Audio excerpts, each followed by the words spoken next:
नमस्कार दोस्तों, आज हिमाचल प्रदेश में जेबीटी का जो टेट का तो आज कंडक्ट करवाया गया। उसमें जो हिंदी का जो सेशन आया था उसको हम डिस्कस करने जा रहे हैं। तो देखते हैं हिंदी में क्या क्या क्वेश्चन बने थे। पहला क्वेश्चन आया था इसमें, विश्व में सबसे बड़ा भाषा परिवार कौन सा है। ऑप्शन है इसमें सामी, हामी, काकेसी, भारतरोपी या द्रविड़। तो इसका जो सही आंसर था ऑप्शन सी इसका सही आंसर था। 61 का आंसर, विश्व का सबसे बड़ा भाषा परिवार आ जाएगा हमारा भारतरोपी, यानी कि भारतवी और यूरोप की दोनों की जो लैंग्वेज थी उसको मिक्स कर दी थी, बन गया भारतरोपी। अगला क्वेश्चन था इसमें, हिंदी भाषा, हिंदी शब्द किस भाषा का शब्द, देखो बिल्कुल बढ़िया क्वेश्चन आया था। ऑप्शन है इसमें अरबी, फारसी, चीनी, तुर्की। इसका जो सही आंसर था ऑप्शन ए इसका सही आंसर है। इसका जो आंसर आ जाएगा वो आ जाएगा ऑप्शन फारसी। हिंदी शब्द किस भाषा शब्द है, वो आ जाएगा हमारा फारसी भाषा का शब्द है। अगला क्वेश्चन देखते हैं। अगला क्वेश्चन क्या पूछा गया था, 63। इसमें बोला गया था हिंदी व्याकरण के कितने अंग है। ऑप्शन ए, बी, सी।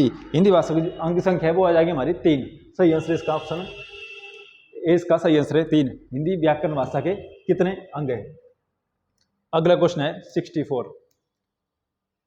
देखो इसमें क्या क्वेश्चन था।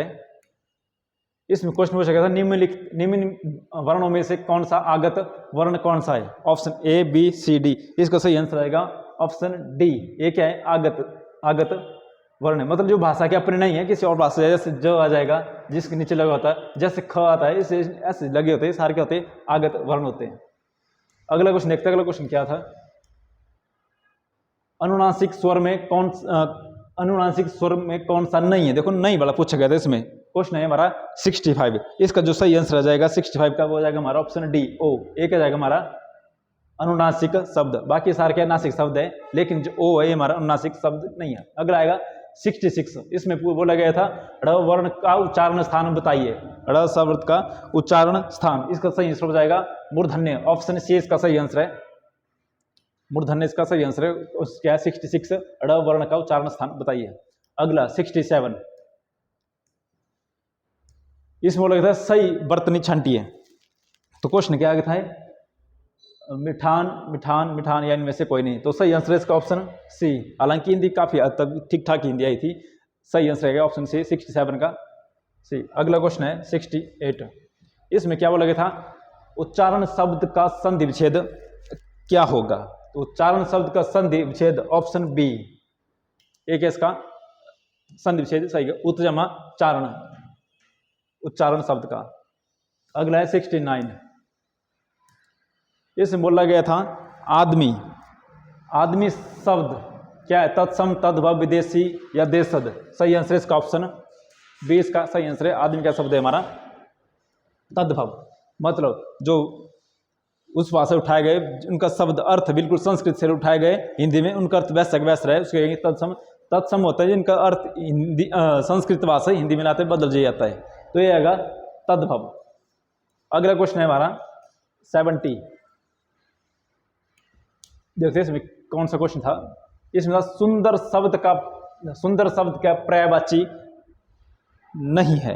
तो इसका जाएगा हमारा रुचिर, चारु, मंजू या अच्छा। तो आंसर होगा इसका ऑप्शन डी, इसका सही आंसर है अच्छा। अगला क्वेश्चन देखते हैं क्या था, स्वदेश शब्द का विलोम शब्द क्या होगा। तो इसका जो सही आंसर होगा ऑप्शन ए, स्वदेश का विलोम हो जाएगा परदेश। स्वदेश अपना देश, परदेश हो जाएगा देश से बाहर, तो आएगा परदेश, इसका सही आंसर है। अगला क्वेश्चन देखते हैं 72। झगड़ालू शब्द का प्रत्यय, झगड़ालू शब्द का प्रत्यय क्या होगा। इसका जो सही आंसर हो जाएगा ऑप्शन बी, आलू। मतलब लास्ट का शब्द देखना है इसमें, प्रत्यय पूछा, अगर उपसर्ग पूछा होगा तो झगड़ा जाना है इसके, लेकिन ये पूछा इसका प्रत्यय लास्ट का, तो आलू इसका सही आंसर आएगा ऑप्शन बी, इसका सही आंसर है। अगला है 73। 2-4 शब्द में कौन सा समास है। क्वेश्चन क्या पूछा गया, 2-4 शब्द में कौन सा समास है। 2-4 इसमें आ जाएगा द्वंद्व समास। 73 का जाएगा हमारा द्वंद्व समास। अगला क्वेश्चन देखते हैं 74। निम्नलिखित में से युग्म शब्द नहीं है। देखो नहीं बोला गया इसमें, 74 का इसमें पूछा गया था युग्म शब्द नहीं है, तो इसका आ जाएगा ऑप्शन डी, कलम, हाथ। ये क्या है हमारा सही युग्म नहीं हुआ, जैसे बाल बच्चे ये हो जाएगा, कागज पत्र सही हो जाएगा, जो कोई, ये भी हमारा क्या है शब्द बना था युग्म शब्द, जैसे कलम, हाथ, ये कोई भी नहीं बन रहा है सेंटेंस। ऑप्शन डी इसका सही आंसर है 74 का। अगला 75, इसमें बोला गया था मैं आजकल मोहन के घर में नहीं जाता। इस वाक्य में कोशिकीय शब्द क्या है?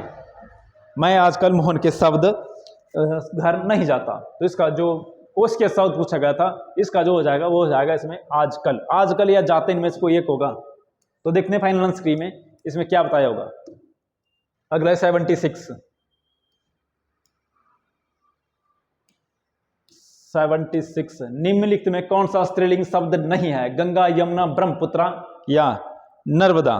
तो इसका जो सही आंसर हो जाएगा ब्रह्मपुत्रा। जो कि नॉर्मल लग रहा है कि पुत्रा मतलब पुत्र, अगर पुत्री होता हो जाता है कि इसका स्त्रीलिंग ब्रह्मपुत्रा। हालांकि सभी नदियां हैं, नर्मदा, यमुना, गंगा, ब्रह्मपुत्रा क्या है हमारा ये जो शब्द है वो हो जाएगा हमारा स्त्रीलिंग नहीं है। अगला क्वेश्चन,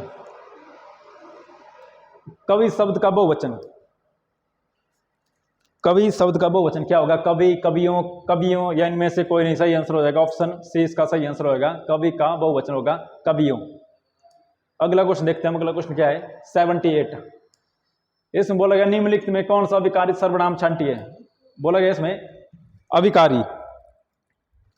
तो इसका सही आंसर हो जाएगा निम्नलिखित में कौन सा अभिकारी वर्ण होगा? मैं, तू, यह। तो आएगा इसका यह क्या हमारा अभिकारी सर्वनाम। अगला 79, इसमें बोला गया यह वह पानी ठंडा। इस वाक्य में ठंडा शब्द क्या है? यह पानी ठंडा है, इसमें विशेषण क्या है? तो पानी ठंडा ये क्या है? इसके पानी की संख्या बता रहा है कि पानी गर्म है कि ठंडा है। तो ठंडा क्या विशेषण होता है? अगला आएगा 80 अकर्मक क्रिया कौन सा शब्द है? क्वेश्चन क्या था? अकर्मक क्रिया कौन सा शब्द है? उठना, उठाना, उठवाना और एक इनमें से कोई नहीं। उठना ये क्या हमारा कर्मक क्रिया। एक अकर्मक होती है, कर्मक होती है। इसमें आ जाएगा हमारा उठना, आ जाएगा हमारा कर्मक में। अगला क्वेश्चन है 81, अर्थ के आधार पर शब्द के कितने भेद होते हैं? तो पूछा गया था अर्थ के आधार पर शब्द के कितने भेद होते हैं? जाएगा हमारा इसमें ऑप्शन 2, ऑप्शन बी, यानी कि कितने होते हैं? 2 ही होते हैं इसमें। अगला आएगा 82 में क्या बोला गया था? निम्नलिखित में से कौन सी अल्प प्राण ध्वनि है? निम्नलिखित में से कौन सी अल्प प्राण ध्वनि है? तो आंसर आ जाएगा इसका ऑप्शन ए, ल, अल्प प्राण ध्वनि। अगला आएगा 83, इसमें बोला गया था घोषा घोष ध्वनि नहीं है। कौन सा शब्द घोष ध्वनि नहीं है? क, स, फ और व। इसका जो सही आंसर आ जाएगा ऑप्शन डी इसका सही आंसर आ जाएगा व। अगला क्वेश्चन 84,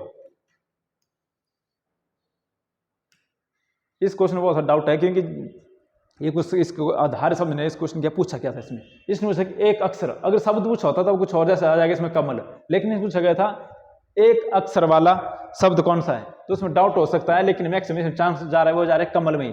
बाकी देखते हैं फाइनल आंसर में क्या बताते हैं इसको। अगला क्वेश्चन हमारा 85, इसमें क्या बोला गया था? इसमें पूछा गया था निर्गुण काव्य धारा में प्रथम कवि कौन सा है? सूरदास, कवि, धन्ना या जाएगा हमारा इसमें नामदेव।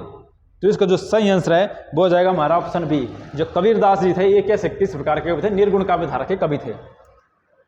अगला क्वेश्चन आएगा 86 कहां गया? 86 इसमें क्या पूछा गया है? निम्नलिखित में कौन सा अष्ट छाप का कवि नहीं है? देखो कवि से बहुत क्वेश्चन पूछेगा इसमें कि कौन सा कवि किस विचारधारा का था। तो इसमें जाएगा हमारा मुल्कदास। ये जो आदमी है मुल्कदास, ऑप्शन डी का सही आंसर आएगा। किस विचारधारा अष्टक छाप का कवि नहीं है, बाकी सारे किस चीज के अष्टक छाप के कवि है। अगला क्वेश्चन है हमारा 87, इसमें बोला गया है आधुनिक युग। एक क्वेश्चन जीके में भी आता कई बार कि आधुनिक युग की मीरा किसे कहा जाता है? वो है हमारी महादेवी वर्मा। ऑप्शन ए इसका सही आंसर है। आधुनिक युग की मीरा किसे कहा जाता है? हमारा महादेवी वर्मा को। अगला क्वेश्चन हमारा 88, क्वेश्चन है बिहारी संत साईं के दोहे की संख्या कितनी है? बिहारी संत साईं के दोहे की संख्या कितने हैं? इनमें से 700, 700, 713, 230। सही आंसर है ऑप्शन सी 713। कौन से कवि है? बिहारी संत साईं के दोहे की संख्या कितनी है? अगला क्वेश्चन है 89, हिंदी भाषा को आर्य भाषा किसने कहा? रामकृष्ण राममोहन राय या जाएगा इसमें केशव चंद्र सेन या दयानंद सरस्वती? तो सही आंसर आएगा दयानंद सरस्वती। इसने बोला कि हिंदी भाषा को आर्य की भाषा है। अगला कुछ देखते हैं हम। अगला आएगा अबला जीवन हाथ तुम्हारी यही कहानी, आंचल के दूध और आंखों में है पानी। यह पंक्तियां किस कवि की है? हालांकि बहुत सारे क्वेश्चन आए थे, इसमें कवियों के आधार पूछे गए थे कि कौन सा कवि का क्या है, और ये बिल्कुल ठीक ठाक क्वेश्चन आया था। राम सिंह दिनकर, मैथिली शरण गुप्त, महादेवी या महावीर प्रसाद? तो इसका जो सही आंसर आ जाएगा वो आ जाएगा हमारा ऑप्शन बी, मैथिली शरण गुप्त। सही आंसर कौन है इसका? मैथिली शरण गुप्त। तो ये थी हिंदी के सेक्शन, जिसमें देखा हमने कि बहुत सारे क्वेश्चन बहुत इजी आए थे और 3-4 क्वेश्चन बहुत टफ आए थे। देखते हैं हम अगले जो है जीके और मैथमेटिक्स में क्या है, किस लेवल के क्वेश्चन आए थे, इसको हम देखेंगे। मिलते हैं अगली वीडियो में, तब तक के लिए जय हिंद।